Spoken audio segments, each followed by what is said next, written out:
This week on the mid-season finale of Stompbox Saturday, we're setting the Wayback Machine to 1978.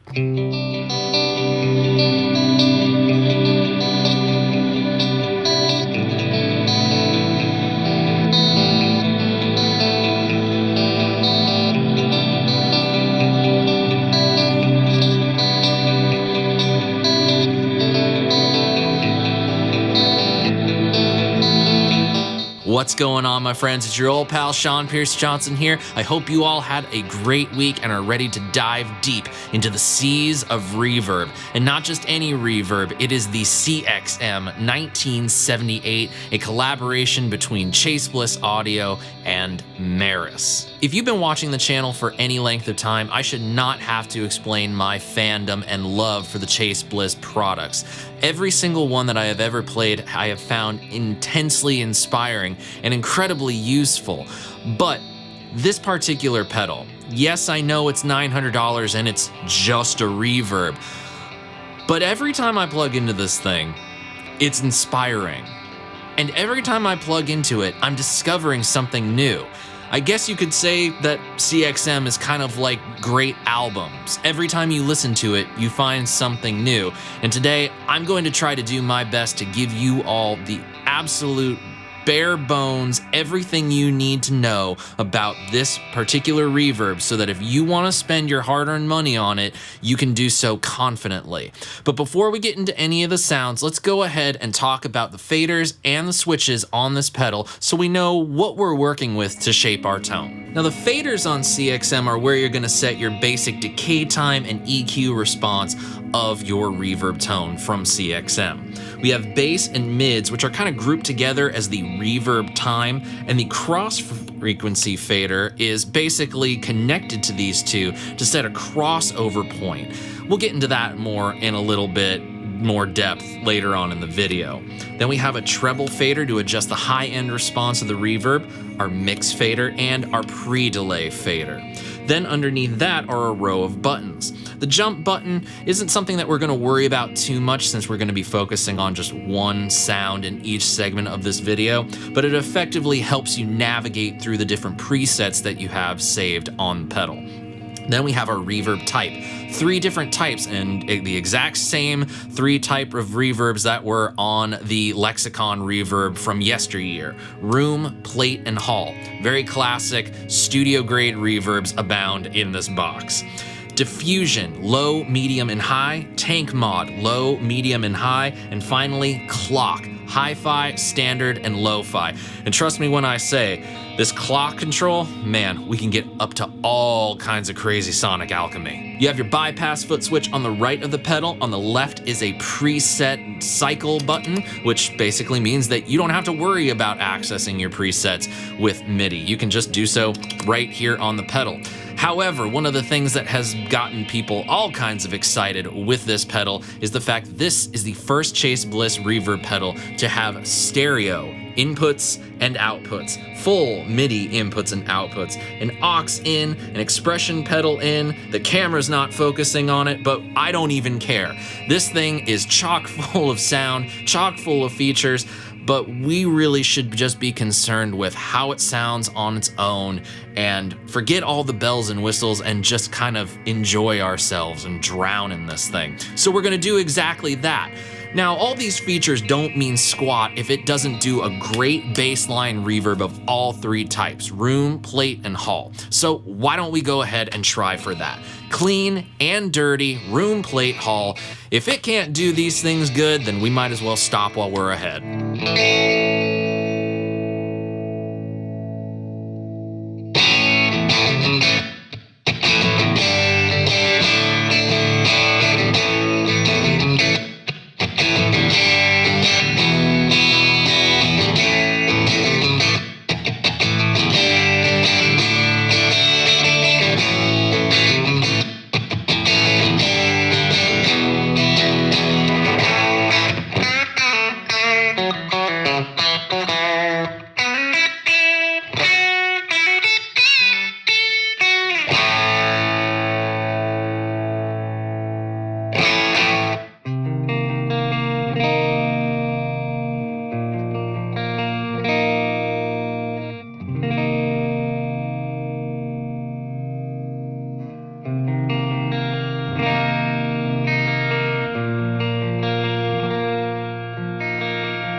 absolutely nobody's surprise, this thing can do great run-of-the-mill basic reverb sounds as good as any pedal out there, with a little bit more of an adventurous twist. Now let's dive into some of these faders and buttons a little bit more. First, the bass, mids, and crossover faders. This is where you're basically gonna set your decay time of the CXM 1978. Bass controlling bass frequencies starting at 0 and going into, I believe, the mid 200s or 300s, and then the mids is basically going to be where the bass frequency stops and carries that into about the 2 to 3K range. And the crossover fader sets the point between those two bands where they meet, effectively sending all your low frequencies to the anywhere below the crossover point and down, and your mids anywhere above the crossover point. It's a little bit weird to say, so why don't we just hear it? A couple different settings with a couple different positions of the bass and mids faders, and then using an expression pedal while we're playing, manipulating the crossfade.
Now let's go ahead and jump down to the row of arcade buttons and talk about diffusion and tank mod. Now, diffusion is a term that you hear used in audio, acoustics, and reverb all the time. Basically, what that allows you to do is manipulate the way that the sound waves bounce around the reverb tank. In the same way as just in a room, you're effectively manipulating how the sound waves bounce off the walls, the different crevices of whatever room that you're sitting in.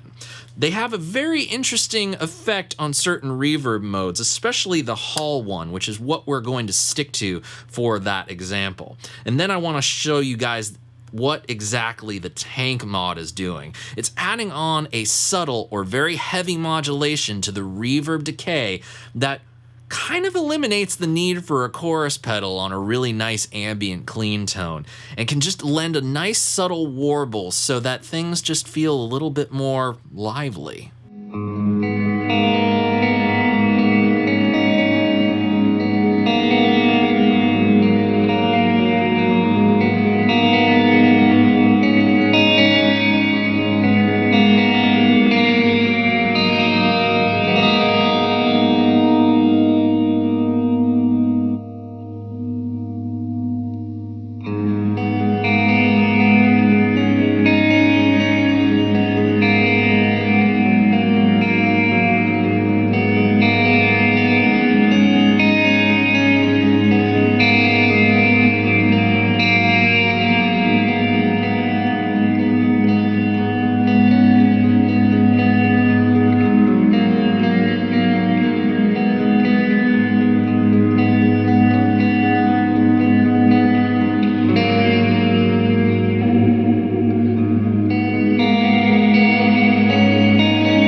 finally, I need to show you how the clock button and the pre-delay fader work in conjunction with one another. Now, essentially, with the 3 clock modes, you have a modern interpretation of that classic 70s rack reverb. You have the standard, which is more akin to a direct replication with those kind of early digital artifacts that are actually quite charming. And then the lo-fi just kind of takes things into a whole new world. And why is it necessary to show you that with the pre-delay? Well, each mode kind of increases the range of the pre-delay fader, and well, you just gotta hear it to believe it.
And now to close this out, I want to take a moment and show you some of my favorite sounds that I've created with the CXM 1978 Automatone Reverb.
my friends, brings us to the end of our look at the CXM 1978 Reverb from Chase Bliss and Meris. Now, at the top of the video, I said anytime I plugged into this pedal, I was finding something new. And I really mean that. It is continuously inspiring me whenever I plug in, whether it's taking one note and sending it into the stratosphere with some sort of infinite decay reverb, or if it's just copying some of my favorite studio reverb tones on the plate or the hall mode.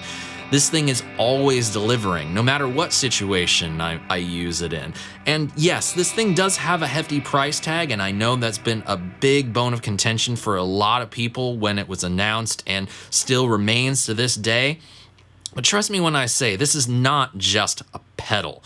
This is an effects pedal that you can put on a pedal board. This is a studio tool that you can hook up line level to your recording interface or your rack and use it to run drum tracks through, vocal tracks through, any stem mixes that you want to add a little bit of vibe to. You can run through this thing stereo and record back into your DAW, which is something I would have liked to have shown you in this little video, but I feel like we'd be having an hour-long video at that point, and I just don't do that. The sound design on this thing is absolutely incredible. And marry that with the aesthetics that we get from the Automatone line, and it's just kind of a no-brainer. So if you have the means to try one, if you have the ability to try one, I highly, highly, highly recommend that you do so. This pedal is just an absolute treat to play time after time. And it's because of how I feel about this pedal, and because of the sounds that I've created, and because of the musical ideas that have been birthed through this pedal, that we are at a mid-season finale, and I will be taking myself a nice little break to actually work on some music. So I guess you could blame Chase Bliss for me going dark for a little while, but I won't hold that against Joel, because quite frankly, if we're not using these things to make music, what's the point anyway? But having said that, I want to thank you all so much for spending part of your weekend with me and watching this video on CXM 1978. If you have any questions at all, feel free to let me know what they are in the comments section below. And if you just want to let me know your thoughts on this pedal, go ahead and use the comments section below for that too. Please do consider giving this video a thumbs up if you enjoyed it, and sharing a link to it with a guitar playing friend of yours. But the best way that you can support the channel is to click the subscribe button and ring the notification bell. Although I won't be uploading much videos for the next maybe month or so, you will be the first to know when videos start resuming upload, and in the off chance that I choose to do anything to just update you guys on what exactly is going on. But for the time being, me, CXM, and a bunch of this other gear behind here are going to go about business making music, and hopefully releasing something for you all before the end of the year. Your support in 2021 has been immensely appreciated, and I thank you all so much for continuing to come back week in and week out. And until next time we see each other, I'm Sean Pierce Johnson, wishing you all watching great tone, great health, and of course, as always, happy stomping. Cheers, friends. I'll see you in the future. God bless you.